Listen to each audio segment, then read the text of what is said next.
तर रोहित पवारांच्या टीकेवर प्रत्युत्तर देताना अमोल मिटकरींनी रोहित पवारांचा चांगलाच समाचार घेतलाय। रोहित पवारांनाच महायुतीच्या मांडीवर बसण्याचे डोहाळे लागले तसा खोचक टोला मिटकरींनी लगावलाय। रोहित पवारांना महायुतीच्या मांडीवर बसण्याचे डोहाळे लागलेले आहेत।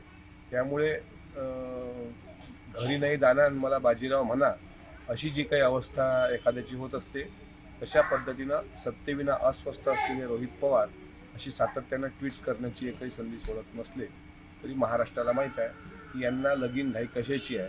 मात्र यांना मांडीवर घ्यायचं की दूर करायचं हे महायुतीच्या सरकारच्या डायरीत आहे। त्यामुळे रोहित पवारांनी आपल्या पक्षाचं दुकान किती बाय किती राहिलं ते पाहावं, दुसऱ्याच्या घरात डोकावून पाहण्याची सवय सोडावी। देश विदेशातील प्रत्येक घडामोडींचे लाईव्ह अपडेट मिळवण्यासाठी आता साम टीव्हीच्या सर्व सोशल मीडिया प्लॅटफॉर्मला लाईक, फॉलो आणि सबस्क्राईब करा। तसंच सर्व नोटिफिकेशनसाठी बेल आयकॉन प्रेस करायला विसरू नका।